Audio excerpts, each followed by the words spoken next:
கருத்துக்களால் களமாடும் ரத்தம் சிந்தாப்போர் சமர்க்களம் நிகழ்ச்சியில் மீண்டும் உங்களை சந்திப்பதில் மிக்க மகிழ்ச்சி. இன்றைய சமர்க்களம் நிகழ்ச்சி ஒரு சுவாரஸ்யமாக வரலாற்று ரீதியாக நாங்கள் பின்னோக்கி சென்று பார்க்கக்கூடியதாக விமர்சன ரீதியாக இருக்கப் போகின்றது. அதற்கு காரணம் தசாப்தங்கள் கடந்து தலைமுறைகளும் கடந்து இன்று வரை அரசியலில் உயிர்ப்போடு பயணித்துக் கொண்டிருக்கும் முக்கியமான ஒரு மூத்த அரசியல்வாதியை நாங்கள் அழைத்து வந்திருக்கின்றோம். அவர் வேறு யாருமல்ல, நீங்கள் அறிந்த தெரிந்த புதிய தலைமுறையினர் தெரிந்து கொள்ள வேண்டிய ஒரு அரசியல்வாதி தான் வீரசிங்கம் ஆனந்த சங்கரி அவர்கள். வணக்கம் ஐயா. இவர் தமிழர் விடுதலை கூட்டணியின் தலைவர் மற்றும் பல வரலாற்று ரீதியாக இன்று வரை ஆவணப்படுத்தி வைக்கும் தனக்கென்ற ஒரு தனித்துவமான ஒரு அரசியல் தலைமை என்பது குறிப்பிடத்தக்கது. அந்த வகையில் அவருடன் எங்கள் அழைப்பை ஏற்று கிளிநொச்சியிலிருந்து நீங்கள் வருகை தந்திருக்கிறீர்கள். அந்த வகையில் முதல் நன்றியை வணக்கத்தையும் தெரிவித்துக் கொள்கின்றேன். எப்படி இருக்கிறீங்க ஐயா நீங்கள்? நான் ஆண்டவனை எனக்கு இப்போ 93 வயசு. நான் என்னாலேயே நம்ப முடியவில்லை. எனக்கு நடக்கிறதா கொஞ்சம் கஷ்டமடிய வேறு எந்த வருத்தம் ஆண்டவன் தரவில்லை. எனக்கு தந்த வருத்தம் இல்லாத அந்த சகல ரோகம் இந்த ரோகம் எல்லாத்தையும் வருத்தங்கள் எனக்கு இருந்தது.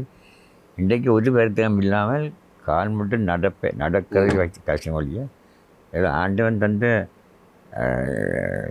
அனுக்கிரம் பார்க்க நான் செய்தது அதிர்ஷ்டம் தான் நான் சொன்னேன். ஞாபக சக்திகளும் அதிகமாக உங்களிடம் இருக்கின்றது. ஞாபக சக்தி எனக்கு 100% தான் இன்றைக்கும் சந்தர்ப்பத்தில் சில பேர்கள் வருவதிலொழிய நிகழ்வுகள்லாம் எனக்கு நிறைய இலங்கையில் மாத்திரமல்ல உலக ரீதியாக கூட நீங்கள் ஒரு வரலாற்றில் இடம் பிடிக்கின்ற வாய்ப்பு இருக்கின்றது. உங்களுடைய வயது மூத்தவராக இருந்தாலும் இன்றும் நீங்கள் செயல்பாட்டு ரீதியாக இருப்பது இந்த நாட்டுக்கு ஒரு வரம் தான். அந்த வகை நீங்கள் சொல்லியிருக்கீங்க கேட்கின்ற பொழுது எனக்கு சந்தோஷமாக இருந்தாலும் என்னுடைய உள்ளம் உடைந்து போயிருக்கின்றது. எதற்காக என்னென்னால் உடைந்து போயிருக்கு? நான் ஒரு கட்சிக்கு ஒரு காணி வாங்கி வச்சுருக்கேன். அதை போச்சு காசில் வாங்கினது அங்கே கொண்டு அடிச்சார், இங்கே கொண்டு அடிச்சார், மகளின் பேர்களின் நேரில் இல்லாத பொய்களெல்லாம் ஊடகங்கள் சில. அதான் எங்கே காணி வாங்கியிருக்கீங்க? எங்கே காணி வாங்கி வச்சுருந்தீங்க? அங்கே பாட்டிக்கண்டு ஒரு காணியை வாங்கினான். ஓகே. அதே ஒரு சந்தர்ப்பத்தில் சிலர் சூறாட வழிகிடத்தில் நான் ஒரு டெம்பரரியாக எந்த பேரில் கட்சியின் சொத்து தான் நான் இதை மேனேஜ் பண்ண சொல்லி ஒரு எழுதி வைக்கணும். இதெல்லாம் கிளியராக இப்போ எல்லாம் கிளியர் பண்ண பிறகு அது இதுக்கு பாடிட்டு நானும் ஒன்றும் செய்ய முடியாது. அது இன்றைக்கு நான் வாங்கின 10 மில்லியன் ருபீஸுக்கு இன்றைக்கு அந்த இடத்துல காணி பிறப்பு அந்த காணி விற்கிறத இப்போ 3 பிறப்பு காணி ஒரு 100 மில்லியனுக்கிட்ட போகும். ஒரு கட்சி என்பது ஒரு தமிழ் சமூகத்துடைய நோக்கத்துக்காக போராட்டத்துக்காக உருவாக்கப்பட்ட பல களங்களை கண்டிருப்பீர்கள். இன்று நீங்கள் உங்களுடைய கட்சி சார்ந்த உங்களை சார்ந்த காணிக்காக கவலைப்பட்டு கொண்டிருப்பது பெரிய கவலையாக இருக்கு எங்களுக்கு. பெரிய கவலை எனக்கு என்னென்றா யாரை பார்த்தாலும் வீட்டு போட்டாங்க, மகனை போட்டார், அங்கே செய்தார். நான் எதை செய்தாலும் நன்மை, ஒரு பாட்டியை நன்மைக்கிறது தான் செய்வனுடைய. நான் அவ்வளோ முட்டாள் அல்ல. நான் ஒரு சட்டத்தரணி, பிறருக்கு தெரியாது. நான் ஒரு நோட்டரசு தெரியாது. இந்த தொழில் எனக்கு வேண்டாம்னு விட்டவன் நான். அதுக்கு மேலே சொல்லி இந்த தொழில் எனக்கு தேவையில்லைன்னு சொல்லி 50-55 வருஷமாக நான் சிவி விக்னேஸ்வரன் நானும் பேட்ச்மேன் லோக்கல். நீங்கள் சட்டத்தரணி தொழிலை நீங்கள் விட்டீர்களா அல்லது இடைநிறுத்தப்பட்டீர்களா? நான் விட்டுறேன். நீங்கள் 3 மாதம் அன்று நாங்களெல்லாம் பிறக்கவில்லை. அந்த சந்தர்ப்பத்தில் பாராளுமன்றத்துக்கு தொடர்ச்சியாக பயணிக்கவில்லை, செல்லவில்லை என்ற காரணத்தின் அடிப்படையிலும் அதன் தொடர்ச்சியாக ஏதோ ஒரு சந்தர்ப்பத்தில் தான் உங்களுக்கு சட்டத்தரணி ஒரு சம்பவம். இப்போ நான் இந்த நோட்டரி லைசன்ஸ் இப்போ ரெஜிஸ்டர் பண்ணி வச்சுருக்கேன். நாளைக்கு நீங்கள் ஒரு உறுதி எழுதினால் பெரிய காசு கிடைக்கும் என்றால் செய்யலாம். நான் செய்யணும், 2 வரைக்கும் செய்யணும். எத்தனை உறுதிகள் வந்து நாங்கள் இல்லை. ஆனால் இந்த போன டிசம்பரில் ஜனவரியில் 5,000 இன்சூரன்ஸ் கட்டி அது செக்யூரிட்டி 30,000 சொல்லிட்டு இன்றைக்கு நான் தரேன் உறுதி ஒன்று எழுதுவோம். கட்சியின் சொந்த பிரச்சனைகள் சோக பிரச்சனைகள் ஒரு புறம் இருக்கட்டும், நாங்கள் நான் உங்களுக்கு சொல்கிறேன். இதெல்லாம் என்னை பற்றி என்னென்னா வேறு ஒன்றும் சொல்கிறதுக்கு இல்லை. நான் ஒரு குற்றம் நான் செய்த கிடையாது. யாருக்கும் நான் எந்த தீங்கும் செய்த கிடையாது. நான் பொய் சொல்ல இல்லை, நான் களவெடுக்க இல்லை, ஏமாற்ற இல்லை, நேர்மையாக வாழ்கிறேன். ஆனால் என்ன ஏதோ ஒரு விதத்தில் தூட்டி என்னட்டு இந்த கட்சியை பற்றி பறித்து எடுத்துக்கலாம் என்று சிலர் நினைக்கிறார்கள். அது நடக்கும். உட்கட்சி மோதலால் வந்து ஒரு சமூக பிரச்சனையை எப்படி நீங்கள் கொண்டு சர்வதேச மயப்படுத்த முடியும், அந்த சமூகத்துக்கான நீதியை பெற்றுக் கொடுக்க முடியும்? முதலில் உட்கட்சி பிரச்சனை தீர்க்கப்பட வேண்டும் அல்லவா? அது இருந்தால்தான் மக்கள் வாக்களிக்கின்ற எலெக்டட் செலக்டட் ரெண்டு விடயங்கள் இருக்கின்றது. உங்களுடைய செலக்டட் இல்லாத பட்சத்தில் தான் நீங்கள் எலெக்டட் என்ற விஷயம் இல்லை. நான் அதுக்கு இல்லை. இப்போ சில பிள்ளைகளை போடுவேன் அப்படி இப்படின்னா நான் யாரையும் போட்டு கிடையாது. எனக்கு திருப்தியான ஒரு கமிட்டி வரும் வரைக்கும் நான் இருக்கின்ற பதவியில். அது நாளை கூட நான் மாற்றலாம். அப்போ ஆனந்த சங்கரியர் அவர்கள் குடும்ப அரசியலை விரும்புவதில்லை. குடும்ப அரசியலை நீங்கள் விரும்ப மாட்டீங்க அப்படியா? இல்லை, குடும்ப அரசியல் நான் சும்மா கமிட்டியாக 2 புள்ளிகள் ஒன்று இருக்கக்கூடிய கமிட்டியில் பதவியை நான் கொடுத்து வச்சுருக்கேன். என்ன அவர்கள் யாரும் பதவியை அந்த பதவிக்கு வேறு தகுதி இருந்தால் போட்டும் எனக்கு பிரச்சனை இல்லை. நானாக கொண்டு அவர்களுக்கு முடிச்சு விட்ட விரும்பவில்லை. இன்றைக்கும் நான் நல்லொரு தகுதியான ஒரு வேறு கிடைக்க இருந்தால் அவரிடம் இந்த செயலாளர் பதவி நான் கொடுக்க தயார். நீங்கள் ஏற்கனவே சமீபத்தில் கொடுத்த ஒரு தலைமை பதவி அங்கு நடந்தது செய்திகளில் பார்க்கும்போது வேறு விதமாக இருந்தது. என்ன நடந்தது? என்னதை பற்றி சொல்கிறீர்கள்? உங்களுடைய செயலாளர் பதவி, தலைவர் பதவி செயலாளர் பதவி தான். நான் சில முயற்சிகள் செய்தபடி ஒன்றும் செய்ய முடியாது. இப்போ இடையில் சில மாற்றங்கள் நடந்தது தானே உங்களுக்கு கட்சிக்குள்? இல்லை, அதை திருப்பி கலைத்து விட்டீர்கள். இல்லை, கட்சிகள் இப்போ மெம்பர் இல்லாத தான் ஆளுகால மெம்பர் என்று சொல்லி வழக்குறுவர் போட்டார். அப்போ ஏதாவது அதிலோடு ஒரு சின்ன ரூபை பிடிச்சோண்டு ஒரு லாயர் அவருக்காக பேசுவார். அவர் நான் குற்றம் சொல்ல முடியாது. அந்த காணியை அந்த பேரை உச்சரிக்க தகுதி இல்லாதவர்கள் எல்லாம் எனக்கு எதிராக வழக்கு கூட போட்டுக்கிறார். அதுக்கு இந்த தாத்தனம் இருக்குது. கட்சியை வந்து காரணமே குழப்பறார். நான் ஒரு ஒரு நிலைமையை உருவாக்கி எல்லாரும் குழவாடை உள்ளவர்கள் குற்றம் குரலை சொல்லுங்கன்னு சொல்லி கூட்டத்தை கூப்பிட்டு அதை வந்து குழப்பி போட்டு தன்னை கூட்டத்துக்கு கூப்பிட்டு சொல்லி உலக போட்டு ஒரு 6 மாதம் ஒரு வரையும் எங்களுடைய கட்சியினுடைய முன்னேற்றத்தை தடை பண்ணியிருக்கேன். அது மாதிரி நான் பப்ளிக்காக பகிரங்கமாக சொல்லக்கூடியது, எந்த விதமான தப்பு தண்டா நான் பண்ண விட மாட்டேன். கட்சிக்கு பிடிச்ச சொத்து கிடையாது. இருக்கிற சொத்து நான் என்னால் சம்பாதிக்கப்பட்ட சொத்து மற்றெல்லாம் போய் சேர்ந்துட்டுது. இப்போ இடையில் நீங்கள் நியமனம் அருண் தம்பிமுத்து அவர்களை நியமித்திருந்தீர்கள் குறிப்பிட்ட பதவிக்கு. என்ன நடந்தது? அருண் தம்பிமுத்து நான் தான். ஏன்னா எனக்கு அருண் தம்பிமுத்தின் கிராண்ட் ஃபாதர் தெரியும். செனட்டர்மா இருக்கு. எனக்கு வயசு கூட தான். நான் எம்பிஆர் கேட்கல மாணிக்கத்தை செனட்டர். அவர்கிட்ட மகள்கிட்ட மிகவும் தீவிரமாக தமிழர்களை கூட்டணி தமிழிசை கட்சியில் செயல்பட்டு பேருந்து தமிழர்களை கூட்டணியில் எங்களோட மீட்டிங்ஸ் எல்லாம் மட்டக்கப்புலாம் நடந்த கமிட்டிகள் அவை உள்ள நடக்கும். எல்லாரும் அங்கேயே தங்க வச்சு எல்லாருக்கும் சாப்பாடு தான் நல்ல உணவூட்டி கூட்டத்தை நடத்தி முடிய கொண்டு போய் ட்ரெயினில் கொண்டு போய் ட்ரெயின் ஏற்றி பஸ்ஸில் கொண்டு போய் பஸ்ஸில் ஏற்றி சாப்பாட்டை பயந்து அப்படி செய்த குடும்பம் அது. இவர் அதுக்குள்ள ஒரு இவர் என்ன மாதிரி படல நான் அந்த அந்த அந்த அறிமுகத்தில் நான் அவரை கேட்டேன். நானாக தான் கேட்டு எடுத்துகிறேன். பதவியாக கூட கொடுத்தேன். தலைவராக கூட போட்டு பார்த்தேன். தலைவராகி அவர் கொஞ்ச நாளைக்குள்ளேயே போட்டு உடைக்க போட்டார். அவர் நிப்பாட்டி விட்டீங்க. இனி அவர் இலங்கையின் மூத்த ஒரு கட்சி. நான் நினைக்கின்றேன் இலங்கை சுதந்திரம் அடைந்த காலத்துக்கு முதல் நீங்கள் பார்த்திருக்கிறீர்கள் இலங்கையின் சுதந்திரத்தை. உங்களுக்கு பின்னர் வந்த கட்சிகள் எல்லாம் இன்றும் உயிர்ப்போடு இயங்கிக் கொண்டு இருக்கின்றது. தமிழர் விடுதலை கூட்டணிக்கு நடந்தது என்ன நடந்தது? தமிழர் கூட்டணிக்கு என்ன நடந்தது? இதில் எந்த பாட்டு நீங்கள் எடுத்தாலும் கல்வி துளைச்சி போட்டு பார்த்தால் அந்த மினுங்கக்கூடிய தன்மை கூட்டணி தான் இருக்கு. வேறு யாருக்குமே வேறு கட்சிக்கு இல்லை கிடையாது. அந்த கூட்டணியை சேர் பூசி வச்சுக்கிறார்கள். அது சேர் அல்ல. அது சேட்டை கடட்டை எல்லாம் இப்போல்லாம் நல்லபடியாக எடுத்துவாங்க. நான் சவாலாக விடுறேன். யாராவது ஒரு சிறு குற்றம் என்ன காணுங்குவான்.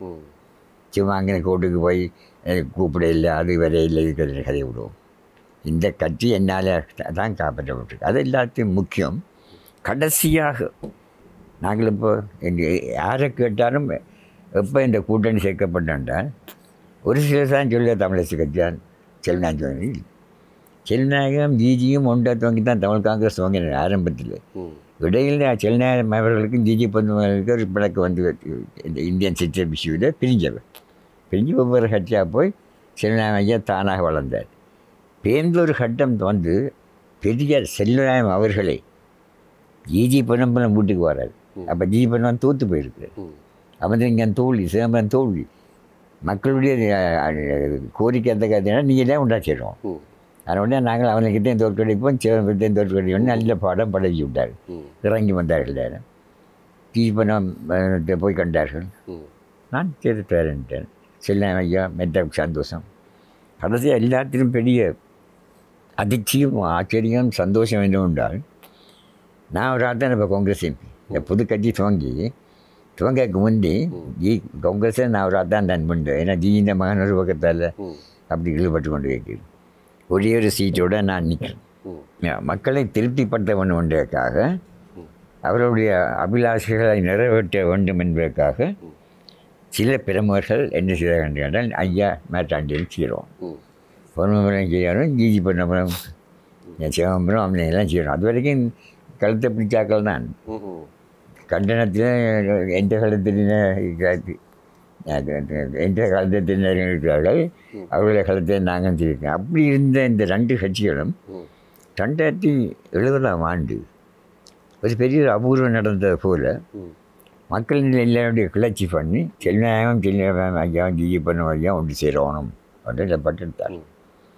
அதில் சில பிரமுகர்கள் வெறும் பல ரெண்டு கட்சியில் உள்ள பிரமுகர் எல்லோரும் ஒன்று சேர்ந்து இவர்களை சந்திக்க வைப்ப வேண்டாம், பெரியவர் எல்லாத்துக்கும் பேரானால் தானே வந்துட்டார். நான் போட்டேன் சரி எது வரப்போ நாங்கள் ஒரு 4-5 பேர் அங்கே நிற்கிறோம். எனக்கு நெஞ்சு இடிச்சோன்றிருக்கேன். எனக்கு ஜிஜி பொன்னம்பலம் நல்லா தெரியும், நேர்மையானவர், கோபக்காரன் தான். என்ன செய்ய போகிற சரியா தையம் கேட்டால் ஒரு நதிஞ்சு விட்டுக்கிட்டேன்னு சொன்னேன். பயந்துட்டேன் நான். அப்படின்னா நான் மூத்தலான் நேரு, சிவாஜிலிங்கத்தின் மாமன், திருநாக்கரசு கொஞ்சம் பேர் நிற்கிறோம். எங்களுக்கு எனக்கெல்லாம் உண்மையில் அறிவில்லை, இறங்கி கொண்டு வந்தான். வாரார் பெரியார் நொண்டி இந்த மனுஷன் ஜிஜி அப்படியே போய் கதவை திறந்தார். கம்சியல்வா வட்டானே போய் வந்து கையை கொடுத்த உடனே எப்படி இருக்கும். பெரிய ஒரு புதியால் தொலைஞ்சு போன புதியால் கிடைச்ச மாதிரி தான் இந்த அண்டையிலேருந்து இன்று வரைக்கும் அதே ஃபீலிங்கோட நான் இருக்கிறேன். கம்சியல்வா வட்டானு ஜிஜி we can be like anymore. I agree with you. இந்த இருக்கான் சங்கரி டேக்கிங், சிவா தாரன் எல்லாம் தார், you take over of them. அப்படி வேண்டாம், வி கெட் டுகெதர் சொல்லி தொண்டமானம் வச்சு இந்த தமிழருக்கு எல்லாருக்கும் ஒரு புது கட்சியாக இன்றைக்கு வரலாற்றில் சகல இனத்தை தமிழ் மக்களையும் சகல பகுதியில் தமிழ் மக்களையும் ஒன்றிணைத்து ஒரு ஸ்தாபனம் உருவாக்கப்பட்டு என்றால் தமிழர் பிள்ளையர் கூட்டணி தான், தமிழர் கட்சி அல்ல. ஒரு காலத்தை ஜிஜி பொன்னம்பலம் தமிழ் செல்நாயகரும் சிலந்து தமிழ் காங்கிரஸை துவங்கின காலத்தில் அது நிலைமை போயிடுச்சு. அது சுதந்திரத்துக்காக அரசாங்கத்தோட தொடர்பு கொள்ள வேண்டும், பிரித்தானிய சங்கத்தோடு பாராட்டுறதுக்காக நல்ல டீம் வேணும்னு சொல்லி ஜிஜி பொன்னம்பலம் குயின்ஸ் கவுன்சில் செல்நாயகம் ஐயா, குயின்ஸ் கவுன்சில் சர்க்கான அவரும் ஒரு செனட்டர் இவ எல்லாருமா சேர்ந்து ஒரு எடுத்த காலம் அது போயிடுச்சு. இப்போ இந்த தமிழினம் அனாதையாக போச்சு ஒரு கட்டத்தில். நீட்சியான அந்த காலப்பகுதியில் தமிழர்களை ஒன்று சேர்ப்பதற்கு அதிக பாடுபட்ட கட்சி தமிழர் விடுதலை கூட்டணி. பிற்பட்ட காலத்தில் உங்கள் கட்சி பல்வேறு விமர்சனத்துக்குள்ளாகின்றது. அதே நேரத்தில் அகிம்சை போராட்டம் ஆயுத போராட்டமாக மாறுகின்ற காலப்பகுதியில் பிற்பாடு விடுதலை புலிகள் அதிகமாக தமிழ் மக்கள் அதிகமாக பிரதித்துவம் வழங்குகின்ற ஒரு அமைப்பாக மாறி போன பின்பு அந்த அமைப்புடன் உங்களுக்கு முரண்பாடுகளும் ஏற்படுகின்றது.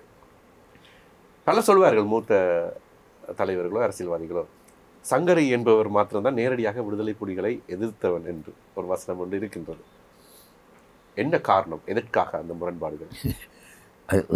அது ஒரு வேடிக்கையான கேள்வி, வேடிக்கையான மரமணியும் இதுதான். எனக்கு சகோதரங்கள் இருக்கு, எனக்கு ஒரு தம்பி இருந்தான், அவன் புறப்படிக்காரன் வச்சு போகிறான். அவனை சுட்டாங்க விடுதலை புலிகள். அவனுக்கு 2 பைசங்கள் 8-10 வயது. அப்பாவை கொண்டாந்து சும்மா போடுவோம் இருக்கான், குழந்தை பிள்ளை சொல்லிக்குது. அந்த 2 பேரும் தட்டினாங்க. அப்போ அவரை தட்டியாச்சு 2 சேர்ந்து அந்த சாம்பலை கூட கொண்டு வந்து பொடியை கூட கொடுக்க. என்னுடைய ஒரு சகோதரர் ராஜசங்கரி சாவச்சியில் அவர் கஷ்டம் சேர்ந்து போட்டு லோ லோ லோ செய்து கொண்டு வந்தவர். இந்த மற்ற 2 பிள்ளைகளையும் கொண்டே வளர்த்துருக்கார்.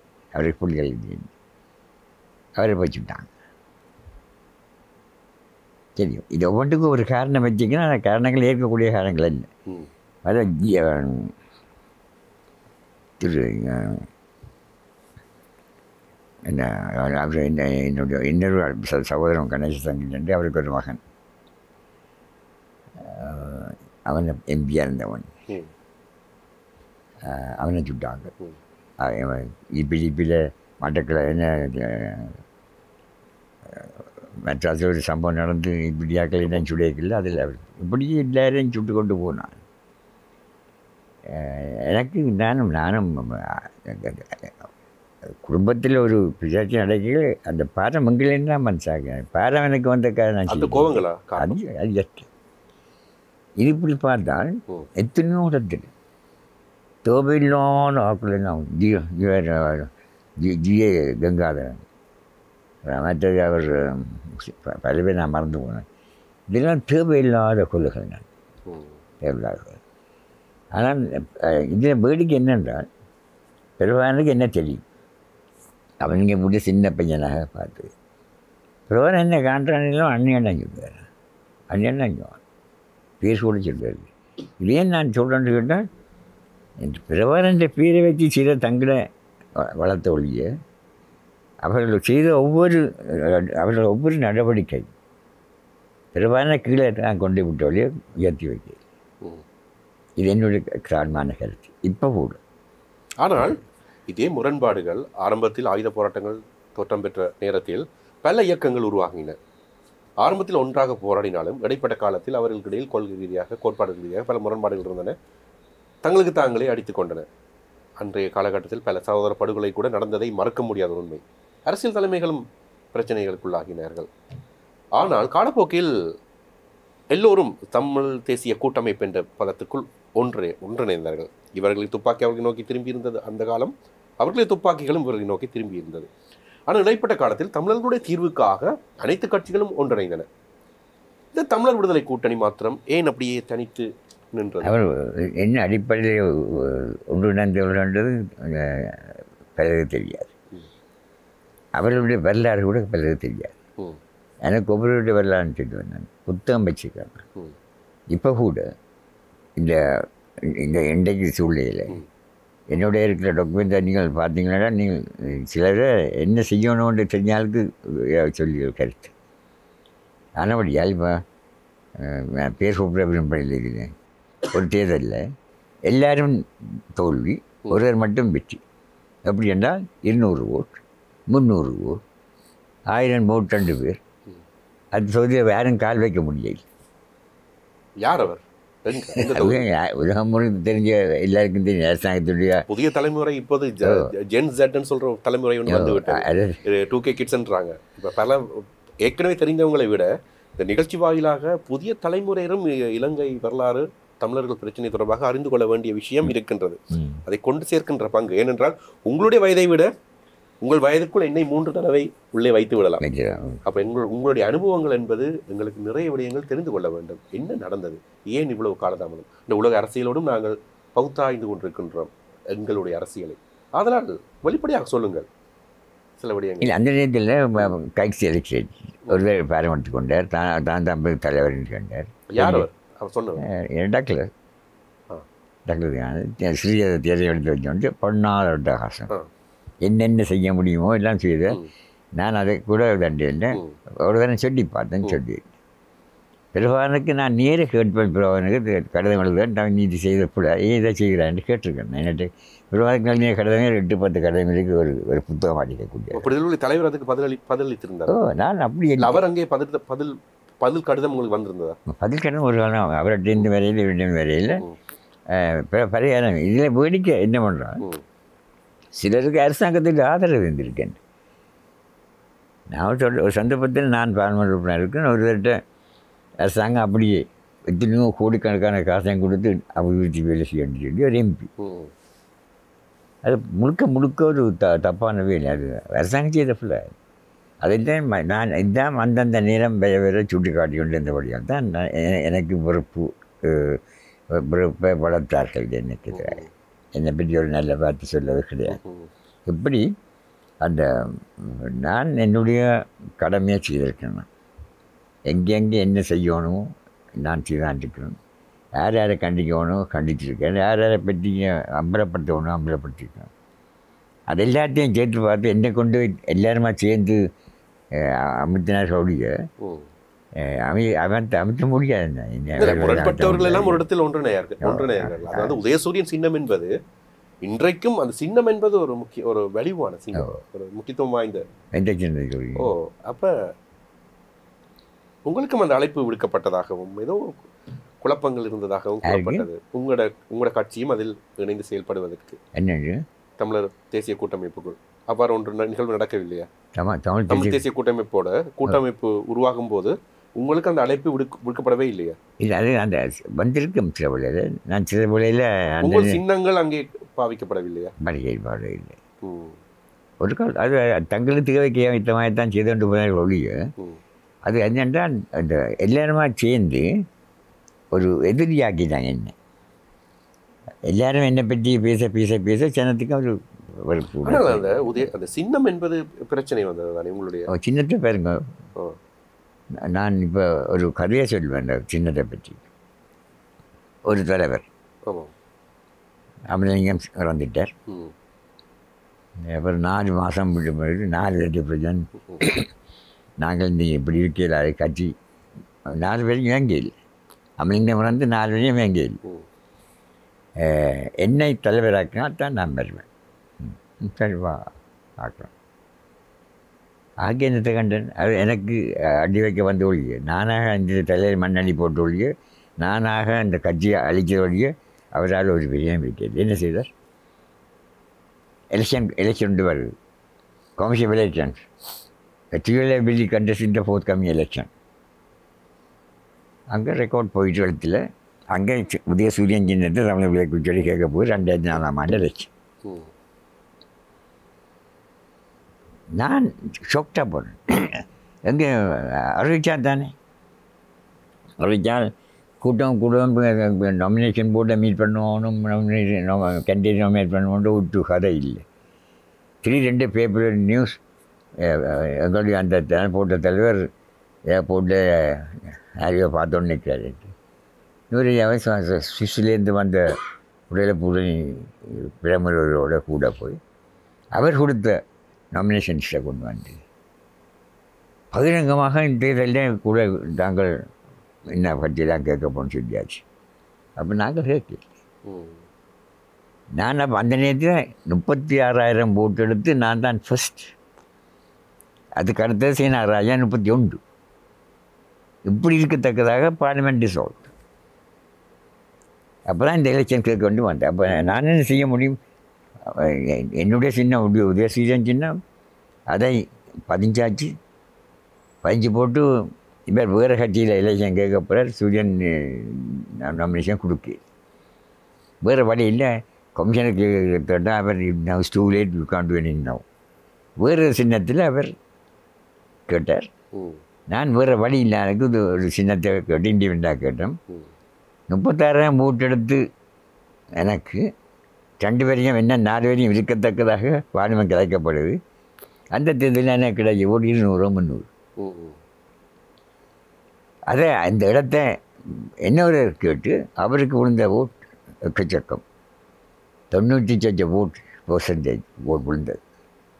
98% ஒரு தரம் கார்டு கொடுக்க தேவையில்லை. ஒரு தரம் கூட்டம் வைக்கலாது, ஒரு தரம் பேப்பர் எடுக்கலாது, பேப்பர் எந்த நியூஸும் போடலாது. அவர் சொல்கிறாக்கள் தான். அப்போ ஒவ்வொரு பேருக்கும் 36,000, இந்த ஒவ்வொரு கேண்டிடேட்டுக்கும் 36,000 360 ஒரு போலிங் ஏஜென்ட் நியமிக்கிற உரிமை என்று செய்யலாது. வாகனம் ஓடலாது, நோட்டீஸ் அடிக்கலாது, பேப்பர் அடிக்க ஒன்றும் செய்ய முடியாது. ஆனால் எல்லாம் செய்யப்படுது. குறிப்பிட்ட வாகனம் கூட 90 வாகனம் எல்லா டீட்டெயிலும் வச்சுக்கணும். 90 வாகனம் ஓடி இருக்குது. கையை பயிரங்காக பார்த்து கொண்டு இருக்கத்தக்கதாக பாலிக்கில் தண்ணி கொண்டு வச்சு கொண்டு கையை கழுவி போட்டு போட் பண்ண விட்டுருக்கு. ஒரே ஆள் திரும்பி ஏன் ஒரு இப்போ எம்பிஆருக்கு வருது தான் 70 போர் போட்டு புழுக்கினவர். நீங்கள் அதானே அப்போ அரசாங்கத்தோட அப்போ நெருக்கமான ஒருவர் அப்பொழுது அதை சுட்டி காட்டி இருக்கலாம் தானே வெளிப்படையாக. யாருக்கு சுட்டி காட்டு இந்த பேப்பர் அரசாங்கத்தோட நெருக்கம் அரச பாதுகாப்போடு இருந்த ஒரு நபர் ஆச்சு. வேடிக்கை என்னென்றால் யாரும் அந்த நியூஸை போட என்னட்ட எல்லாத்தையும் ரெக்கார்ட் வச்சுக்கலாம் நான் போட. இதில் வேடிக்கை என்னென்றால் 22 பேர் கொண்டார்கள், நான் இல்லை. சந்திரிகா அம்மா என்னை கூப்பிட்டான். அவள் தான் பார்லிமெண்ட் டிசால்வ் பண்ணது. அது அதோட சொன்னால் சொல்லணும். Mister Anthony, I want a Tamil democratic leader like you in parliament. I want to nominate. Sorry madam, I don't want to be nominated. அப்போ என்ன செய்ய போகிறேன், நான் எலெக்ஷன் கேட்டேன். கேட்கல. ஒரு நாள் கூப்பிட்டான். நான் புட்டு சின்னத்தை கேட்குறேன். ஒரு சூடான ப்ளாக் பண்ணியாச்சு அந்த தலைவர். கேட்க சாந்தகிரி ஒரு சூட்கேஸை கொண்டு வந்து வச்சா மிஸ்ஸில். This is money connected for election fund. I want to give you this money because I know your problem. நான் சொன்னேன், madam, that's my problem, but I can take this. I faced the election and pulled down about 200 or 300 votes. 22 of them won. 20 by ballot, other 2 by the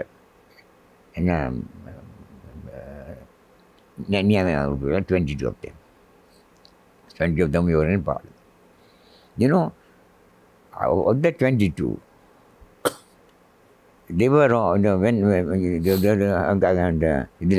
Benny ஒரு 3 லட்சம் ஜனம் 3 லட்சம் ஜனம் அம்பிட்டு போச்சு. பட்னிஷா பெண்களுக்கு கூட ஒதுங்குறதுக்கு இடம் இல்லை. ஒரு குறுகிய இடத்துல அந்த முழு ஜனம் எல்லாரும் கொண்டு வந்து இந்த யாழ்ப்பாணத்தை உள்ளாக்கள் இங்கே உள்ள எல்லாம் கொண்டு அங்கே போட்டாச்சு. ஒரு தரம் இங்கே இந்த 22 எம்பியுமே பேத்ராக்கேல். நான் பிரகான கல்யாணம் தமிழ் 3 லட்சம் மக்களுடைய சாபத்துக்கு ஆளாக போகிறாய் என்று பிரகான கல்யாணம் தயவு செய்த மக்களை காப்பாற்று. No reply. இப்படி பல பேருக்கு வெளியே போட்டு இவைக்கு சொன்ன சம்பந்தம் 22 எம்பியுமே இருக்கும். தயவு செய்து ரிசைன் பண்ணுங்க, அவர் சேவ் த பீப்புள். நோ அவன் prime minister president meeting call பண்ணேன். இதை பற்றி பேசுகிறேன். நான் பேசல. அப்புறம் இந்த கூலி சார் என்ன மாதிரி 50,000-60,000 people. I know your excellency. Another 3.5 lakhs left. Hotel சத்தம். But nonsense are talking about you get the fuel. வெளிமையாக போச்சு 3 லட்சம் பேருக்கு சாப்பாடு அனுப்பணும், திண்டுட்டு சண்டை பிடிக்க சொல்லு சொல்லிட்டு அவர் போயிட்டார். That is not my concern. All the இந்த 22 பார்லமெண்ட் உறுப்பினர்கள் தெரிவிக்கப்பட்ட பார்லமெண்ட் உறுப்பினர்கள் அதான் போயிருக்கின்றார்கள். ஒருத்தர் எட்டி பார்த்து கிடையாது. அப்போ நான் அவையில் கேட்டேன், நீங்களாலும் கூட மக்களை காப்பாற்றினோண்டு. சீனராஜா மட்டும் தான் இருந்தார். அப்புறம் சொன்னார், நாங்கள் மற்ற அங்கே ஒரு எல்லாம் வெளிநாட்டு சனம் சத்தண்டு சும்மா சொல்லல. நீங்கள் பண்ணுற ரெக்கார்டு பார்த்தால் சாப்பிட வயலில் வயது எத்தனை வீட்டு உடம்புக்குள்ள வயதை கீழி பார்த்தால் ஒட்டு சாப்பாடு வீட்டு இருக்கேன்னு எத்தனை இடத்துல பல கொல்லப்பட்டுக்கிட்டார். இப்படி தக்கனா ஜனாவதி அதை சொல்லி எனக்கு சரியாக கோவம் பார்த்து நான் அஞ்சனுக்கு நோயோட சேர்ந்து இவ்வளோ பேர் இருக்கணும்னு சத்தம் போட்டு 350-3000 பேருக்கு சாப்பாடு அப்புறம் சின்ன சண்டை பிடிக்க சொன்ன தமிழில் சொல்லிட்டு போயிட்டார். அதே இல்லை பிரச்சனை. இவர்கள் இந்த 22 12 இந்த நாட்டில் இல்லை. 22 பேரில் 12 பேர் இங்கே இல்லை, நாட்டிலே இல்லை. இறுதி யுத்தம் நடக்கும்போது ஒருத்தர் மட்டும் அவருக்கு வெறும் இந்தியன் ஃபாரின் செக்ரட்டரி அடிக்கிறார், come immediately we won't come till the war stopped அப்படின்னு சொல்லிப்போட்டு அவரும் போகவில்லை. What happen? 3 லட்சம் மக்கள் அல்ல 5 லட்சம் மக்கள் செத்தார்கள். அந்த நேரம் 22 பாராளுமன்ற உறுப்பினரும் அதை தாண்டி தான் போயிருக்கோம். வேரியஸ் வேறு நாடுகளுக்கு தூதுவர்களாக இதாக போகிறது. இதேன்னு சொல்கிறேன்னு கேட்டால் இந்த அனர்த்தத்தை காப்பாற்ற வேண்டியது ஆட்டையோ உரிமையோ அப்புறம் செய்யுது. இன்றைக்கு தான் நடக்குது. இன்றைக்கு கூட எனக்கு பெரிய கவலை, பவனியால் கால் வைக்கலாது. இன்றைக்கு பவனியாவில் ஒருவர் தான் பெரிய தலைவர். இன்றைக்கு மன்னாரில் தூள் வித்தவர் ஒருவர் இன்றைக்கு பானையில் இருக்குது. மன்னாரில் தூள் வித்தவர் யார் இன்றைக்கு இருக்கு? அவர் என்ன நான் சொல்கிறது சரியில்லை, இருக்கு அவர் எம்பியாக இருக்குது. எம்பியாக இருக்கு. எப்படி மக்கள் ஆர்ப்பாட்டம் செய்திருக்கிறார்கள். இப்போ எம்பியாக இருக்கிறதா? இப்படி இப்படி எத்தனை பேர் எத்தனை எல்லாம் சொல்லி நான் தான் கடைசியாக அழிஞ்ச ஒழிய மக்களுக்கு ஆதாரம் இருந்தால் அதை இப்போ இருக்க அரசாங்கம் என்பது அவ்வாறான சட்டவிரோதமான செயற்பாடு உள்ளவர்களுக்கு சரியான நடவடிக்கைகள் எடுத்து வர. நீங்கள் மூத்த அரசியல்வாதி, எழுத்துப்பூர்வமான ஆதாரங்கள் தரவுகளை நிறைய சேகரித்து வைப்பவர். நீங்கள் தெரியப்படுத்தினால் அவர்கள் நடவடிக்கை எடுத்து. இப்போ நான் இப்போ நீங்கள் சொல்கிறேன் ஒத்து கூடுறேன். நான் இப்போ பகிரங்கமாக சொல்கிறேன். இந்திய அரசாங்கத்துக்கு இன்றைக்கு என்ன parliament last it's sovereignty at the 2005 election. 2004 election. ஏனென்றால் 2004 தெரிவு செய்யப்பட்ட பாராளுமன்றம் தன்னுடைய இறமையை இழந்து விட்டது. அப்படி வந்து 22 கல்லா பேர் எல்லாருக்கும் தெரியும். அப்போ அந்த 22 வச்சுக்கூடிய கவர்மெண்ட் அந்த 5 வருஷம் it's no validity, no status. அடுத்த என்ன அவுட் ஆஃப் த 22 அந்த 22 பேரில் 15 பேர் அடுத்த பிறகு 15 போக 7 பேர் போக சேர்ந்து அதே 15 பேர் அடுத்த பார்லிமெண்ட்டே இருந்தார்கள். அப்போ அந்த பார்லிமெண்ட்டையும் தன்னுடைய இறமை இழக்குது. அதுக்காக அந்த வசனத்தை பயன்படுத்துகிறீர்கள். இறமையை இழக்குன்றது எதற்காக? ஏன் அந்த வசனத்தை பயன்படுத்துகிறீர்கள்? இந்த பார்லிமெண்ட் ஸ்டேட்டஸ் இல்லையே. பாராளுமன்றத்துக்கு அதிகாரம் செப்பரேட்டி தான். Parliament has lost it's credibility அல்லது செப்பரேட்டி. பாராளுமன்றோடைய அந்த இறமை என்று சொல்லி பார்க்க வேண்டி வருது. அப்போ 2004 இல்லாத போன பாராளுமன்றம் இன்றைக்கு இருக்குது. இந்த பாராளுமன்றத்தை எடுத்து பார்த்தால் அதில் எங்களுடைய தமிழ் எம்பிக்களை பார்த்தால் யாரில் இருக்க தகுதியான என்று சொல்லியிருப்பார். யாரும் தகுதி இல்லைன்னு சொல்கிறீங்க? இல்லை, இல்லையே இந்த வரலாறு தெரியவர்கள் நீங்கள் சொன்ன மாதிரி அந்தந்த விஷயத்தில் வேறு பேச்சு வந்தவர்கள் தான் இருக்கிறார்கள். பார்லிமெண்ட்டில் போகிறார்கள், வாரார்கள், எல்லா சங்கங்களையும் இருக்கிறார்கள். புதிய ஆக்களை என்ன நினைக்கிறீங்க? புதிய தலைமுறை உங்களுடைய பேரப்பிள்ளை வயது கொடுத்தவர்கள் எல்லாம் இப்போது பாராளுமன்றத்தில் எம்பியாக இருக்கின்றனர். அவர்களும் தகமை இல்லைன்னு இந்த துரதிருஷ்டவசமாக எங்கள் ஊடகங்கள் அந்த ஊடகங்கள் தந்த கடமையை செய்யவில்லை. ஏன் ஊடகம் செய்திருந்தாலும் அந்த 22 பேரும் பார்லிமெண்ட்டில் இருக்க அந்த பார்லிமெண்ட் அழைக்கப்பட்டிருக்கும். நீங்கள் 22 பேருக்கு சொல்லுவாங்க. அது 22 அதுக்கு பிடிக்கவில்லை என்ற காரணத்தால் அதுக்கு பிறகு 15 பேர் அது ஆக்கள் தானே. என்ன சட்டம் சொல்லுதேன் என்றால் இவர்கள் குறுக்கு வழியில் பார்லிமெண்ட்டுக்கு சட்டம் சொல்லுது 5 டிஸ்மிஸ் பண்ணி 5 லட்சம் ஃபைன் பண்ண சொல்லி என்ற ஆர்டினன்ஸில் கிடக்கு செய்யலை. இல்லை, ஓகே, இது ஒரு கடந்த கால வரலாறு. ஓகே, நாங்கள் அதை சொல்லுகின்றோம். ஆனால் இப்பொழுது ஆயுத போராட்டம் மௌனித்து விட்டது. இப்போது அரசியல் போராட்டம் தான் மீண்டும் இருக்கின்றது. இந்த நேரத்தில் கூட இணைந்து தமிழர்களுக்கான தீர்வு தான். நீங்கள் மொழி சார்ந்த, இனம் சார்ந்த, உரிமை சார்ந்த ஒரு சமூக கூட்டம் ஒன்றுக்கான போராட்டத்துக்காக தான் நீங்கள் கட்சி ஆரம்பித்தீர்கள், செயல்பட்டு கொண்டு இருக்கிறீர்கள். இப்பொழுது மீண்டும் நாங்கள் பழைய கதைகளை இன்னும் விமர்சனங்களை முன்வைத்து கொண்டிருப்பதால் ஒரு சமூகம் முன்னோக்கி நகரப்போவதில்லை. இன்னும் தேய்ந்து பின்னோக்கி தான் நாங்கள் போய்கொண்டிருக்கிறோம். 83க்கு முதல் இருந்த நிலைமையை விட இப்பொழுது இன்னும் ஆக மோசமாக இருக்கின்றோம். அப்போ நாங்கள் சொல்கிறேன், நீங்கள் ஒரு மூத்த அரசியல்வாதி, சில சகிப்புத்தன்மைகள் ஆங்காங்கே ஏற்படுத்தினால் இது அடுத்த தலைமுறைக்காக, அடுத்த சமூகத்துக்காக, எதிர்காலத்துக்கான ஒரு நல்ல இணக்கம் தான். அந்த கற்றுக்கொண்ட பாடங்கள், தொடர்ச்சியான விமர்சனங்கள் எங்களை இழக்க வைத்து விட்டது. அது அகிம்சையாக இருந்தாலும் சரி, ஆயுத போராட்டம் இருந்தாலும் சரி, நாங்கள் நொந்து விட்டோம் அதிகமாக. ஏன் இந்த தொடர்ச்சியாக இன்னும் உங்கள் அந்த இல்லை என்னென்றால் அவர்கள் தங்களுடைய கௌரவத்தை இழந்து விட்டார்கள். என்ன அவர்கள் கவனிக்கப்பட வேண்டியவர்கள் அல்ல. இப்போ நான் கேட்குறது இப்போ எல்லாரையும் சொல்லிட்டாங்க. இப்பொழுது உங்களுக்கு உங்களுடன் இருந்து பணியாற்றிய அந்த காலகட்டத்தில் சம்பந்தர் ஐயா இப்பொழுது உயிரோடு இல்லை. இன்னும் பலர். சம்பந்தர் ஐயா பற்றி நீங்கள் சொன்னால் அவர் இல்லை. சம்பந்தர் ஐயா இல்லை, இல்லாத பற்றி சொல்லக்கூடாது என்று நான் என்ன செய்கிறது? சம்பந்தர் ஐயா பாராளுமன்றத்தில் வகுத்து 10 வரையுமோ 15, 25 வரையும் அவ்வளோ துரோகம். அவருக்கு எந்த விதமான தகுதியும் இருக்கையில் பார்லிமெண்ட். ஏனென்றால் தேர்தலை இந்த 22ஆம் ஆண்டு 4ஆம் ஆண்டு தேர்தலை நடத்தியதில் கொண்டு வந்து பார்க்கியது யூனிவர்சிட்டி மட்டக்களப்பு யாழ்ப்பாணம் யூனிவர்சிட்டியை சேர்ந்த மாணவர்கள். மாணவர்கள் சின்ன பிள்ளைகள், அவருக்கு என்ன தெரியும்? ஒரு தரையும் போட் பண்ண கூட இல்லை, தாங்களே போட்டார்கள். கள்ள ஓடு மைய என்னோட கிடக்கு ரிப்போர்ட்ஸ் எல்லா ரிப்போர்ட்டும் என்னோட கிடக்கு சரி இனியால் லட்சம் எடுக்கலாம் இன்றைக்கும் எடுக்கலாம் லட்சம் அழித்ததுக்கு பஃபர் ரிப்போர்ட் பண்ணிக்கிறாங்க. வெளிநாட்டிலேருந்து வந்து கண்காணிப்பு குழு ரிப்போர்ட் எல்லாம் வச்சுக்கணும். ஜனாதிபதி ஜிஏ உதவி பண்ணியிருக்கிறார் ஆக்களுக்கு 7 ஓட்டு போடணுங்க 10 மட்டும் போடாமல் கூட சொல்லியிருக்கிறார். கையை விட பாலிக்கில் தண்ணி வச்சு கொண்டு வந்து போட் பண்ணி போட்டு வர கை காய் போட்டு விட பேந்து போய் போட்டு வந்தாக்கள் பலர் இருக்காங்க. ஃபுல் செட் நான் வச்சுக்கணும். முழு ஆதாரத்தோடு என்னால் நிரூபிக்கக்கூடிய ஆதாரங்கள் வச்சுக்கிறது. இன்றைக்கு ஒரு ஒரு ஒரு சர்வதேச ரீதியாக இதை எடுத்து ஒரு அமைப்பு இந்த 2004 நடந்த அசம்பாவிதத்தை பற்றி விசாரித்தால் எத்தனையோ பேர் மறியலுக்கு போகணும். ஆனால் இன்றைக்கு அவர்களாச்சு சம்பவம் நடந்து 21 வருடங்கள் ஆகிவிட்டது. 21 வருஷம் ஆகி என்ன அரசாங்கத்தில் அதிகமாக அங்கம் வகித்த பாதுகாக்கப்பட்ட ஒரு நபராக வேறு இருந்தீங்க. யாரு? நீங்கள் தான்.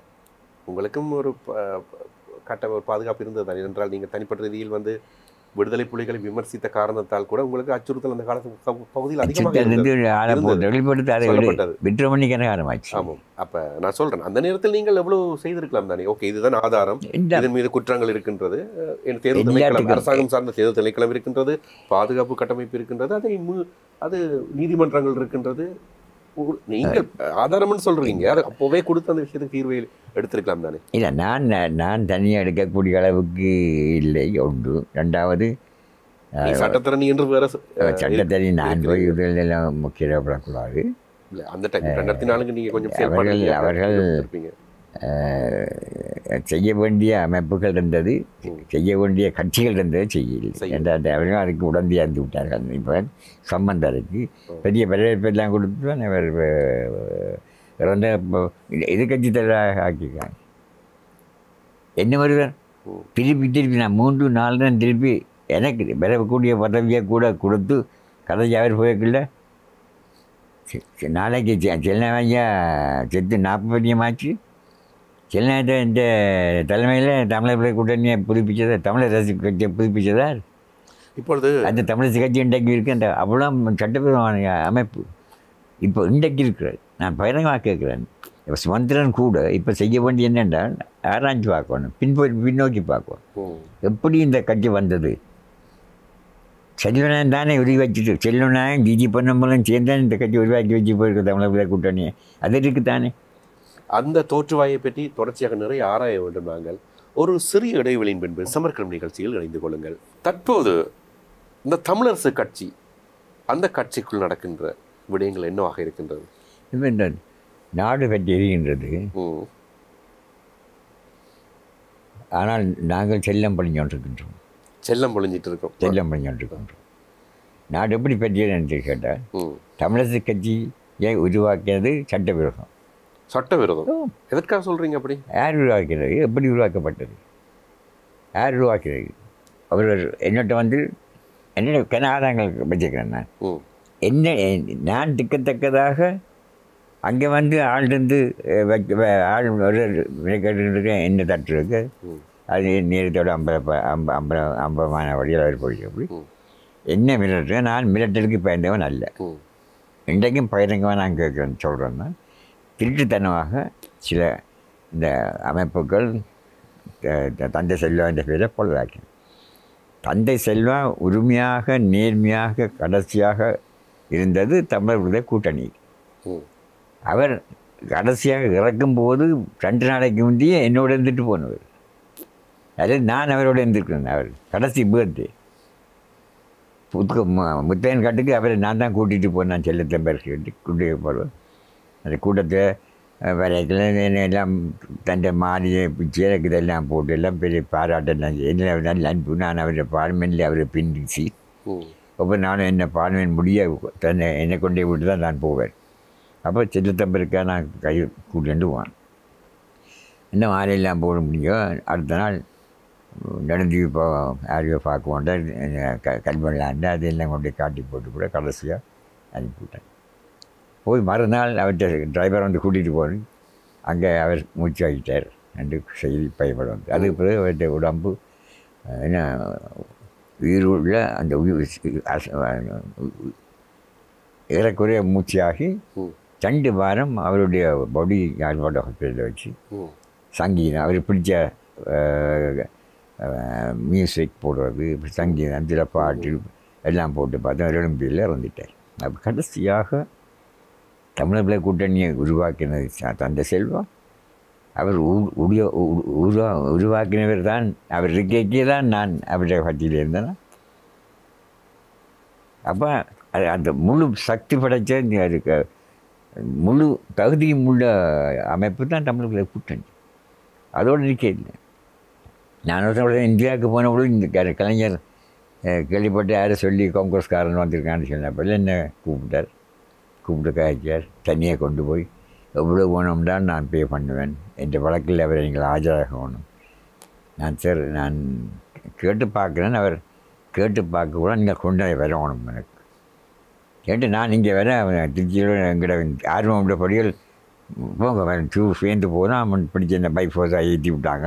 ஃப்ளைட்டில் வந்து நான் கொழும்பில் இறங்கி உடுப்புக்குள்ளே கொண்டு அவரோடு எவ்வளோ கஷ்டப்பட்டு அவர்கிட்ட ஒய்ஃபும் நானும் வண்டாடி கேட்டு ஓமண்டார் கடைசியாக ஓமன் சொல்லி அடுத்த நாள் பார்த்தா இந்தியன் எம்பசியில் அவள் விசாவுக்கு வந்திருக்கிறாள்.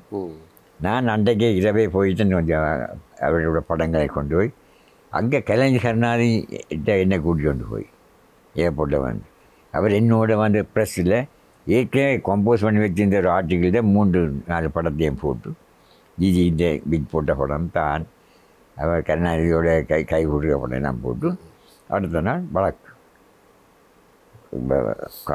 கண்ணு கட்ட தூரம் முழுக்க கருத்தை சட்டு தானே மெட்ராஸில் 1/2 ஹவர்லேயோ 1 ஹவரில் அந்த கேஸ் முடிச்சு. பெரிய சந்தோஷம் எல்லாருக்கும். அப்போ கலைஞர் அவரை மறைச்சவர்களெல்லாம் நின்று பொங்க வையான்னு சொல்லி ராஜாராம் ஸ்பீக்கர் அவரை பாரம் கொண்டு கோவில் எடுக்கூடாது சொல்லி போட்டார். அப்போ நான் போகல அவர்கிட்ட நான் போய் அப்போ சார் நான் போயிட்டு போகிறேன்னு சொல்லி 15 போக கீப் த ஃப்ளாக் ஃப்ளைங் ஜிஜையா சொன்னது எனக்கு கீப் த ஃப்ளாக் ஃப்ளைங். ஜிஜனோட நல்ல அன்பும் பார்த்து வச்சிருந்தார். அவர்கிட்ட ஒரு பாராளுமன்ற உறுப்பினர்னா நான் ஒரு பாராளுமன்ற காங்கிரஸ் அப்போ விமர்சனம் சொல்லி போட்டு வந்தான். இங்கே வந்து 3 நாள் 5ஆம் நாள் மலேசியாவிலேருந்து மெசேஜ் வேறு ஜிஜி பண்ண காலமாகிட்டார். பாருங்க அந்த 2 எவ்வளோ என்னவா வந்து 2 தலைவர்களும் செல்வநாயகம் அவர்களும் ஜிஜி பொன்னம்பலம் அவர்களும் காலப்படத்தில் முக்கிய 2 கண்களாக இருந்தவர்கள். உருவாக்கின தமிழர் கூட்டணி உருவாக்கினவர்கள். அந்த தலைவர் கூட்டணியில் நான் கமிட்டி மெம்பராக இருந்திருக்கேன் ஆரம்பத்திலேயே. அந்த தமிழர் கூட்டணிக்கு நான் இப்போ தலைவராக இருக்கேன். அப்படி கேட்கல வீந்தன் ஒரு தமிழரசு கட்சி. அதைத்தான் கேட்கின்றேன். எதற்காக அதை சட்டவிரோத கட்சின்னு சொல்கிறீர்கள்? சட்டவிரோதமான கட்சி தான் தமிழரசு கட்சி. ஏனென்றா சட்டப்படி உருவாக்கப்படவில்லை. சட்டப்படி உருவாக்கப்படவில்லை. எனக்கு சேனா ராஜா தான் எம்பியாக வரணும் அமெரிக்கன் சாக போட்டோம். பேந்தூர் கணக்கு எனக்கு பெஞ்சன் இல்லை இல்லை நான் எனக்கு பெஞ்சன் போகணும். அப்போ நீலன் திருச்செல்லத்தை சொன்னால் நான் புஸ்தனுக்கு போகிறோம் அசைன்மெண்ட்டில்.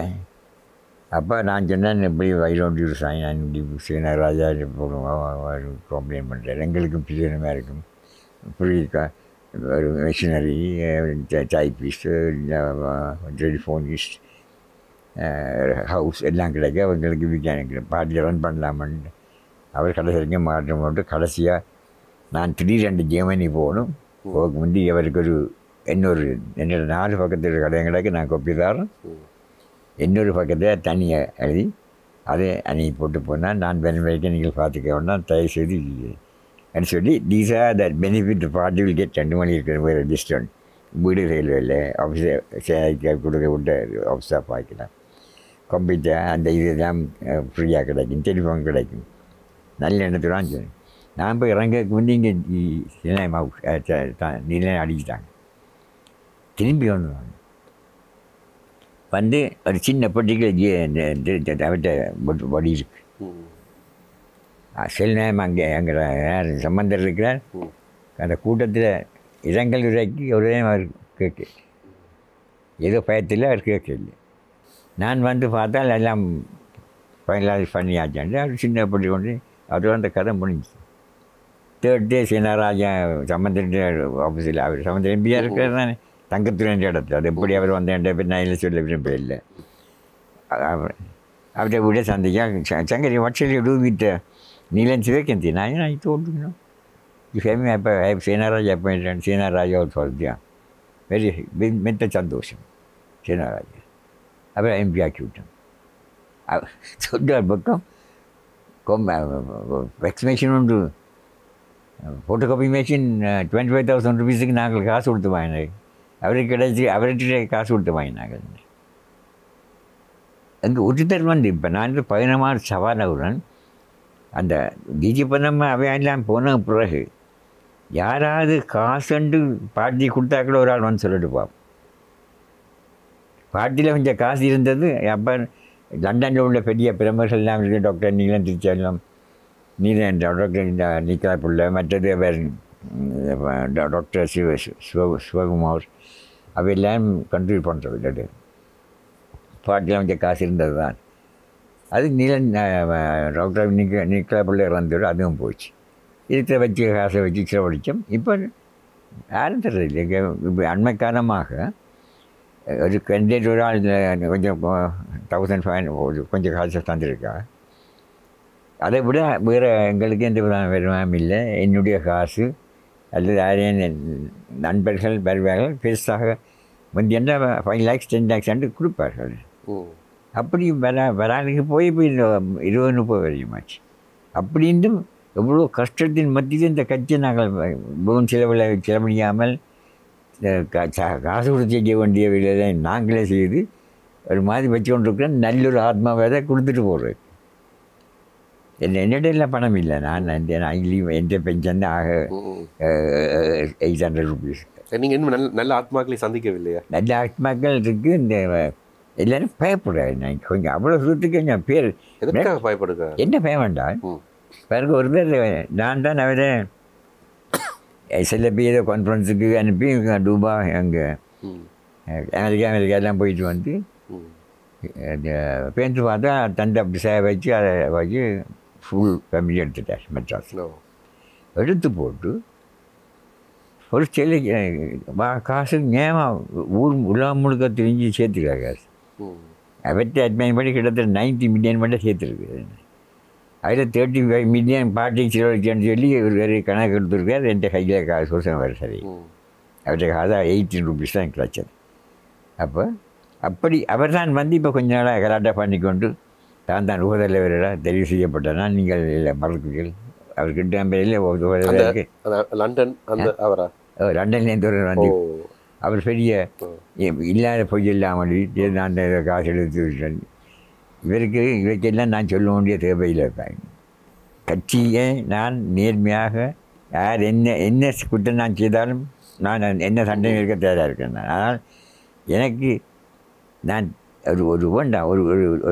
ஒரு மாதம் நான் ஒரு வருஷம் நான் ஜோர் வேலை பார்த்தாலே போதும் அதில் நோட்ரி ஒர்க் செய்தாலே போதும் அதை எனக்கு ஒரு பிழைக்கக்கூடிய கோடிக்கணக்கில் சம்பாதிக்கக்கூடிய வசதி இருந்தும் அந்த வசதியை நான் பாவிக்கிறேன் இப்பொழுது இப்போ எனக்குள்ள பெரிய சந்தேகம் என்றால் நாட்டில் பெரிய ஒரு இன பிரச்சனை புரையோடி போயிருந்து அது ஆரம்ப கட்டத்தில் சுதந்திரம் அடைந்து பிற்பாடு அகிம்சை போராட்டங்களாக அரசியல் போராட்டங்களாக இருந்து ஆயுத போராட்டங்களாக போய் கடைசியாக மௌனிக்கப்பட்டு மீண்டும் அரசியலில் திருப்பி ஒரு பூஜ்ய மட்டங்களில் போய் கொண்டிருக்கின்றனவோ என்ற எண்ணம் தோன்றுகின்றது. ஏனென்றால் நோய்க்கு மருந்தா நோயாளிக்கு மருந்தா அந்த கேள்வியை கேட்டால் யாருக்கு மருந்தை கொடுப்பீர்கள்?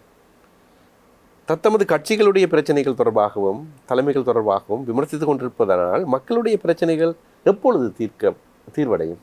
ஒருவர் இருந்தார், அவர் தீபாவளிக்கு தீர்வு வரும், தைப்பொங்கலுக்கு தீர்வு வரும் என்று கூறிக்கொண்டே இருந்தார். மக்களுடைய வயசுகளும் காலங்களும் தசாப்தங்களும் தான் கடந்து போய் கொண்டு விட்டது. ஒரு கவலை தர முடியும். சரி, நாங்கள் அடுத்த கேள்விக்கு போகலாம். முக்கியமாக சுதந்திரம் அடைந்த பிற்பாடு நாடு மாறி மாறி பல அரசாங்கங்களை கண்டு விட்டது இந்த தேசம். இதுக்கு நீங்கள் இப்போ சொன்னக்கு ஒரு அதுக்கு நான் பிறகு அந்த பதிலை உங்களை எதிர்பார்க்கின்றேன். என்றால் உங்களுடைய பெருமதியான நேரங்களை நான் கொஞ்சம் பயன்படுத்தி கொள்ள வேண்டும். அந்த அரசாங்கங்களை அனைத்தும் வலதுசாரி கொள்கையுடன் இருந்த அரசாங்கங்களாக சொல்லப்பட்டது. தற்போது புதிய அரசாங்கம் தேசிய மக்கள் சக்தி அரசாங்கம் அனுர குமார திசாநாயக்க அவர்களுடைய தலைமையில் ஜனாதிபதியாக அவர் இருக்கின்றார். இப்பொழுது இலங்கையில் அமைந்திருக்கின்றது. இந்த அரசாங்கத்தை நீங்கள் எப்படி பார்க்கிறீர்கள்? நான் இந்த அரசாங்கத்தை தேர்தல் அடிப்படையில் பார்த்தால் சரி ஏதோ நல்ல காலம் பிறக்குதுன்னு நினச்சேன். இப்போ அந்த எண்ணம் எனக்கு இப்போ இல்லை. ஏனென்றால் இந்த இடதுசாரி இந்த ஜேவிபி ஒரு கட்சியாக இயங்கியக்கில்லை. நான் அவரோட என்னுடைய ஒரு ப்ரப்போசல் இந்தியன் மாடலில் நான் தான் ப்ரப்போஸ் பண்ணேன். நீங்களும் ஆரம்பத்தில் இடதுசாரியாக இருந்து தானே நீங்கள்? இல்லை, நான் எல்எஸ்எஸ்பியிலேருந்து தான் தானே. அதில் எல்எஸ்எஸ்பியிலேருந்து தான் அதுக்கப்புறம் தந்தை செல்வாவோட நம்பிக்கைக்கு ஆளாகிட்டு நம்பிக்கை. அதனுடைய நான் அந்த எல்எஸ்எஸ்பிக்கு விரோதமாக நான் செயல்பட மாட்டேன். சாதகமாக போகக்கூடிய நிலைமையில் நான் இருக்கையில் பாடமையில் நான் பேசிக்கல பழைய எல்எஸ்எஸ்பியாக என்னோட பட்டம் இருக்கிறேன், பட்டம் இருக்கிறேன். அந்த இது என்னண்டா என்ன சொன்னான், ஏதோ அரசாங்கத்தை விமர்சிப்பதற்கு முதல் ஆரம்பத்தில் நன்றாக நினைத்தீர்கள், பிற்பாடு சொல்லி ஆரம்பித்தீர்கள். இங்கோ இல்லை, எனக்கென்று நான் ஒன்று ஒரு காலம் கேட்கல. எனக்கு இப்போ எனக்கு வந்த பதவியை நான் செய்யணும். 2-3 இந்த அரசாங்கத்தை பற்றி கருத்து என்பிபி அரசாங்கம், இந்த அரசாங்கத்தை அப்போ இந்த அரசாங்கம் வந்தோடனே எனக்கு ஒரு சந்தோஷம். இவர்கள் இதாக செய்ய வேண்டும். ஏன் எனக்கு அந்த சந்தேகம் என்றால், நான் விடுதலை புலிகளை பற்றி இந்த ஜேவிபியை பற்றி 3 நல்ல கடிதம் கொண்டாடினா அந்த கடிதத்தை வச்சு 3 பேப்பர் ஒரே கிழமை, திங்கக்கிழமை ஒரு பேப்பர், புதன்கிழமை ஒரு பேப்பர், வெள்ளிக்கிழமை ஒரு பேப்பர் ஃபுல்லாக அதை பாராட்டி அதை அந்த தீர்வுக்கு பரிகாரம் சொன்னான். நான் அதுக்கு பதிலாக ஒரு பேப்பர் சொல்லிச்சுது. சில சமயம் இந்த பேப்பர் டெய்லி மிரர் அந்த பிரச்சனை ஜேபி இருக்கக்கூடும் என்று அதை அவைக்கு பிடிக்கல. என்ன கொண்டம் பண்ணி எல்லாம் அப்படி செய்யலாம் அப்படி செய்யலாம் சொல்லி கொடுனேன். ஆனால் அது இல்லாமல் அதுக்கு பிறகு எல்லாம் சந்திச்சிருக்கேன். ஒரு கட்டுக்கடை வச்சுருக்கேன். அவைக்கு நல்ல கடை நிறைய கிடக்கு. முதல் இவர்கள் சந்திக்க வழி என்ன, இவர்கள் என்றால் ஜேவிபியோட நீண்ட காலம் தொடர்பு வச்சு நீண்ட காலம் வச்சு எல்லாரோட 2 படங்கள் எடுத்து டிஸ்கஷன் நடத்தி மாதக்கணக்கில் டிஸ்கஷன் நடத்தி திரும்பி பேசி, அப்போ என்னிலே அவர்களுக்கு இருந்த அந்த நம்பிக்கையை தேர்தல் பதவியில் வந்த பிறகு ஒரு தினம் என்னோட சந்திக்குது. இந்த உண்மையில் இந்த அரசாங்கம் விசுவாசமாக செயல்படுது என்று நான் நம்புவேன். ஒரு தராவதல் அதில் தமிழில் ஒரு மெம்பர் மட்டும் எங்கேயோ இடத்தை சந்தித்து சும்மா தேங்க்யூ மற்றபடி அவர் கூட. ஆனால் அவர்களுக்கு எவ்வளோ புத்திமதி நான் சொல்லியிருக்கேன், எவ்வளவோ சொல்யூஷன் சொல்லியிருக்கிறேன். நான் எடிட்டோரியல் சொல்லப்பட்டிருக்கு, இந்தியன் மொழி பயப்படுத்தியிருக்கிறேன் திருப்பி. அப்போ அப்படியானவர்களோட நான் மற்றது இப்படி வந்து அதுதான் கோபம். அவ்வளோதான் கோபம் தானே. அவர் குறை சொல்கிற ஆட்சி முறை இல்லை தானே. இல்லை, எனக்கு தனிப்பட்ட ரீதியில் உங்களை சந்திக்கவில்லை என்ற கோபம் என்பது வேறு, அரசாங்கம் என்ற அந்த ஆட்சி முறை என்பது வேறு தானே. அப்போ அங்கே ஒரு விமர்சனம் இல்லை தானே. இல்லை, விமர்சனம் ஒன்றும் இல்லை. நான் விமர்சிக்க இல்லை, நான் எதிர்பார்த்தேன். இலங்கையில் இந்த ஜேவிபி ஆட்சிக்கு வந்த உடனேயும் முதல் என்னத்தான் காணுவாங்க என்னோட கதைப்பாக நான் நினச்சேன். என்ன காணாமில்லை, கேட்காம இல்லை. நான் பல இடம் மெசேஜ் விட்டு பார்த்தேன், என்னோட ஒரு கேட்காம இல்லை. அதை நான் விட்டேன். யாருக்கு மெசேஜ் விட்டீங்க? மெசேஜ் நீங்கள் யாருக்கு போட்டீங்க? இல்லை, அவங்க ஜேவிபி ஆக்கள் சிங்களாக்கள் என்னோட தொடர்புள்ளவர்கள் கணவர் மூலமாக 2 எம்பிஸோட கட்சி பெருசாக எடுக்க. சார், இந்த நிகழ்ச்சி வாயிலாக, இந்த ஊடகம் வாயிலாக ஒருவேளை சாதகமான நிலைமை உங்களுக்கு வரக்கூடும். இல்லை, இன்னொரு விடயம் வந்தாலும் நான் அவரோட நான் பகைக்க இல்லை. அவர்கள் தங்களுக்கு வந்த வாய்ப்பை எங்களுக்கு பிரச்சனைக்கு செய்யக்கூடிய அந்த வாய்ப்பை அவர்கள் பாவிக்கின்ற கவலை இருக்கிறது. இன்றைக்கும் அவரை கேட்க நான் கேட்பேன், அவை கன்வின்ஸ் பண்ணேன், நீங்கள் என்ன செய்யணுமென்று என்னால் முடியும்.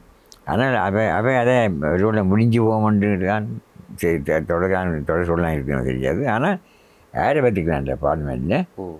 அது சொல்லலாம். பாராளுமன்றத்தில் இருக்க தகுதியானவர்கள் சிலரை அவர்களுக்கு தொடர் பண்ணி கொண்டிருக்கின்றார்கள். குற்றம் செய்தவர்கள் இருக்கிறாங்க இங்கே. நான் யார் என்ன குற்றம் செய்கிறேன்னு நான் இல்லை சொல்ல விரும்பவில்லை. அவர்களுக்கு தெரியும். இப்போது தமிழ் பாராளுமன்றவர்கள் யாருன்னு தெரியும். இந்த சாதாரண மனுஷங்களே குறையில்லாதவர்கள் என்று யாருமே இருக்க மாட்டார்கள். அதில் அரசியல்வாதிகள் என்றால் அதில் எங்கே நல்லவர்கள் என்பதை தான் தேடி வடிகட்டி எடுக்க வேண்டும். இதில் நாமல் குறை பிடித்தால் கோட்பாடுகளும் புரிந்துணர்வுகளும் முழுதாகவே நழுவி போய்விடும். எனவே ஐயா கதைக்க வேண்டும் நிறைய. எங்களுக்கு நேரம் ஒரு பிரச்சனையாக இருக்கின்றது. தொடர்ச்சியாக நாங்கள் அடுத்த ஒரு நிகழ்ச்சியில் சந்திக்கலாம். ஆகவே தொடர்ச்சியாக சமர்க்களம் நிகழ்ச்சியில் இணைந்திருங்கள். வரலாற்று ரீதியாக அரசியல் பிரச்சனைகள், இலங்கை அரசியல் வரலாறுகள் தொடர்பாக மூத்த அரசியல்வாதி வீரசிங்கம் ஆனந்தசங்கரிடமிருந்து பல விடயங்களை தெரிந்து கொண்டோம். இவர் தமிழர் விடுதலை கூட்டணியின் தலைவர் என்பது குறிப்பிடத்தக்கது. இன்னும் பல விடயங்களை அடுத்த நிகழ்ச்சியில் நாங்கள் அவருடன் பேசலாம். மீண்டும் சந்திக்கலாம். நன்றி, வணக்கம். உங்கள் அன்பின் எல்ரோய் அமலதாஸ்.